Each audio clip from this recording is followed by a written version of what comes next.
Ooh. Hello, everyone. I'm Russell Gay, Associate Professor of Management and David W. Wilson Chair in Business Ethics. Welcome to the Faculty and Staff Ethics Interview Series. Today's guest is Dr. Dale Seifert. Dale is the head of the Marketing and Entrepreneurship Department, also the MBA Program Director. When I first met her, she was a tenured professor in the Management Department, now is over in Marketing and heading up the MBA side of things, though. PhD was from Penn State. And welcome, Dale. Thank you. Thank you. Yeah, I'm excited to have you on here. So I know some of your research over the years has dabbled into the ethics area, and that you're working on a conference paper and a book chapter both now, if I remember correctly. Tell us a little bit about those. Okay. And I've never, well, I shouldn't, I do some other things in ethics too, but those, I never, I don't know where to start. I have been teaching in an area that I teach business communication.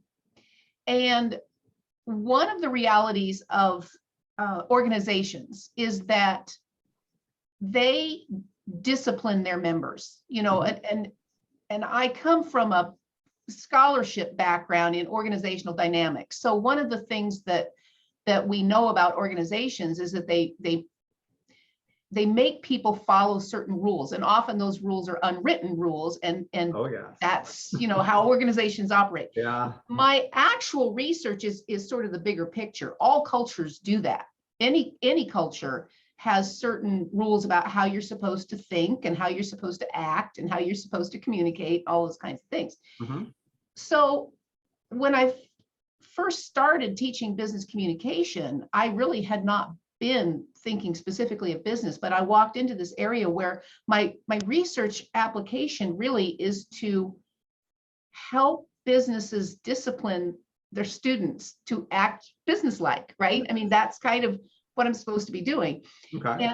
And yet at the same time, I'm knowing what's going on. I mean, I would tell them, I mean, actually up front, what are the reasons that you need to write your resume this way? What are the reasons you need to act this way in a meeting? One of the reasons you need to pay attention to the politics of the organization is so that you will be successful, and that these are the ways that you do it.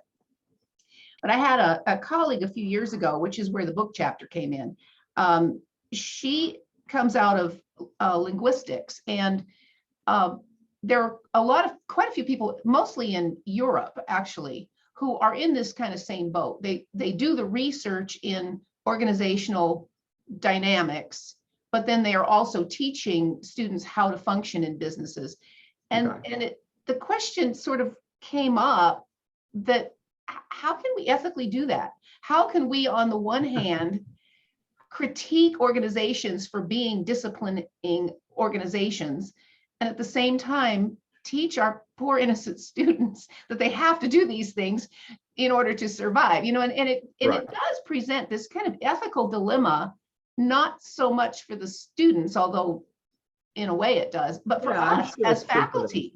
Yeah, well, and so I did the book chapter a couple of years ago now that was really looking at sort of the theoretical side of it, you know, this big picture. How do we negotiate an organization that is disciplining its members at the same time we're trying to teach our students to be disciplined? And my basic answer is what I had been doing all along, which is to be upfront about it, to be transparent, to tell the students this is what's going on. And I would literally say, if you don't want to play this game, you might want to rethink your major, you know, because you can't decide that you don't want to wear a tie to work and expect to get ahead. You can't be, you can't be a revolutionary. Well, that was, you know, 20 years ago when I started teaching, that seemed like a pretty reasonable thing. But then the most recent conference paper that I was working on actually was looking specifically at dress codes.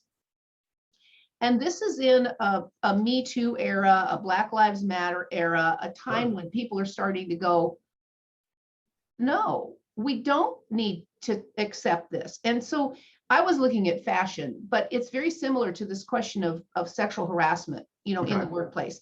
I can remember 20 years ago, I had a situation and I went to my HR manager, and my HR manager advised me not to pursue that difficulty and that I should just kind of lay low. And she was female, I was female. Okay.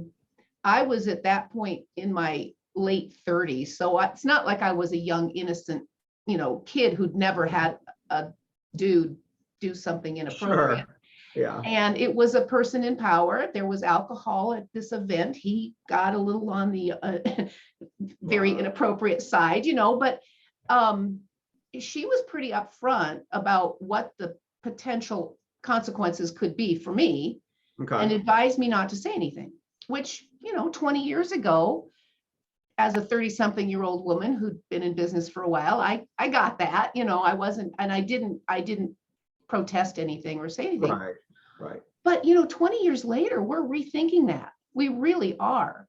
Is it really okay to discipline employees to dress in certain ways and act in certain ways and put up with various kinds of inappropriate behaviors because our sense of what's ethical has changed over the Right. last couple of decades. So it's Even 20 years ago, I don't think you should have. I mean, I was in HR then, and I don't think you should have been told that in the first place. But yeah, it was much more normal. Yeah, it was. normal then It than was, it was normal. It was Right. normal. That's the thing. And that was why, given the organization, given the power structures involved, given it wasn't so egregious that I could, like file criminal charges or Right, anything. It was just inappropriate. Yeah. So, okay, I can't say that wasn't the smart thing to do. Certainly 20 years ago, it was the smart thing to do. Sure. But when I was doing this most recent paper on dress codes, one of the things that really, there's so much research on how ethnic minorities will do better if they dress like middle-aged white males, right? Okay. And Yep. even females will do better if they dress like middle-aged white males. The closer you can come to that sort of ideal, and it's Very very good. unspoken. People Right. never put it that way. I say rich middle-aged white males, actually, because Sure. even socioeconomic disadvantages, if you show up with your, I can't remember what the cheap suit store name is around here, but there's these cheap suit stores, right? Yep. And you show up at the meeting in that versus a decent suit that you got at Dillard's and it's all tailored and Sure. done up. Sure. There will be consequences for that, right? You will not be perceived as credible. You won't be perceived as competent in the way that somebody wearing an expensive suit is. Is that fair? Is that ethical? Is that, No. yeah, except that that's the way it is, right? Right. And Right. so much of it is unstated that even the guys wearing the expensive white suit or expensive suits don't necessarily recognize. They may not even be able to tell you what the difference is. Sure. They just know it's I not. would probably be one of those. Yes. And if somebody pointed it all out to you, a tailor Yeah, will that's, show you I'm why sure that's it really true. does. But at first But glance, to I don't say- think I would notice. I know, but to say, how does something look expensive? Right. True. But it's a thing. It's a thing. Oh, yeah. So, and the other piece of it that I kind of ran with was actually Black hairstyles and Black dress wear, because there's very different cultural differences between what a social Black gentleman would be wearing versus a social white gentleman would be wearing, even in comparably rich events. There's just different Right. styles. So Right. it's totally styles, right? There's Right. nothing, all the other markers you kind of can hold out and say, this is just preference. There's nothing about that suit, except it's more colorful, right? Or Right. or fingernails. That was another thing. Oh, Fingernails that yeah. are very, very that's polished true. or very long and very, painted. That's not something that middle-aged white women do, right? Okay. So then you're sending your students out for job interviews, and they are spending money on suits to do what? To look good in their own cultural environment or to emulate rich middle-aged white males, Yeah. And that's where I think the ethical questions get beyond just being upfront with the students, because nowadays there are enough people saying to businesses, it isn't fair for you to have a dress code that discriminates against Black women because Sure. their hairstyles are considered inappropriate or Right. inappropriate. Yeah. And is it okay to protest that? Well, nowadays it is. And so I'm kind of thinking that some of our response as ethical communication instructors needs to move past that, just telling them this is how it is, to being able to give them lessons in self-advocacy, and at the entry level, there, your parameters are still fairly small, and you got to know what you're doing. But that's the new set of lessons, is how do you advocate for yourself? How do you present yourself in a way that is not denying your own identity, Right. but maybe doing it, recognizing what kind of responses people are going to have. It's not necessarily their fault. They don't know what, they've just never seen fingernails that color, right? Sure. And as you're talking about the dress code, I'm going back to my HR days. So when we used to have casual Fridays, Mhm. and any interviews that I would have on Fridays, I'd tip off the candidates and just say, look, we're going to be dressed a little more casually that day. Feel free to do so if you don't want to feel overdressed when you come in. And I think they would appreciate that advice every now and then. I mean, most of them would still dress up formally anyway, which was perfectly fine, but I at least wanted them to know that, all right, I'm not going to be in a suit today, and I don't expect you to either. But yeah, even the students now will ask me for advice every now and then on what to wear to the interviews. And it's certainly easier for me to address that with the male students than the female students. But yeah, I mean, they're always. Yeah, if you need it, yeah. Well, that's something that came up with our PRP staff a couple of years ago now. We were learning that some of the employers were at the recruiting fair, right, and they're wearing their polo shirts and their some, not usually blue jeans, but once in a while you'd even see that. Right. And their reasoning was that they wanted to appear accessible and friendly, and they didn't want to scare students off, and they didn't want, and yet those same companies in the interview days, well, actually even at the career fair itself, they would say they didn't look at students wearing polo shirts as favorably as students wearing suits. Oh, wow. Even though they themselves, this is the same companies, because we went and talked to, I won't name the companies, but there's a few of them that typically do that. And they said, no, we really do want to see our applicants dressed up. It's like, well, now, is that not just an overt power play double standard? Well, yeah, actually it is. I agree with you. So how do you explain to students that you're going into this situation where things aren't fair and things aren't the way you wish they were, and yes, we all want to try to change those things, but they're not going to change quickly. And depending on which company you go to, you don't know if that supervisor or that interviewer is a dinosaur or enlightened or really an advocate for you. Line of thought. You can't tell. You can't tell. Yeah. So it's true. It creates some ethical dilemmas for the students too, I'm sure, and it probably on a very individual kind of basis. Yeah, but I think it's always still better to err on the side of caution and overdress as opposed to underdress. But yeah, depending on the culture of the organization now, that. Well, and is that true for sexual harassment too? Well, no. Is it better? See, that's the thing. Why would we protest one and not the other? Right. I mean, they're just as disciplining, I think. And in many ways, I don't think that the career repercussions are any, made that go away. I don't think the career repercussions are really any worse from sexual harassment than they are from dress discrimination. No, that's probably true. Yeah. I mean, maybe not if you're, I mean, it would depend on the situation, but right.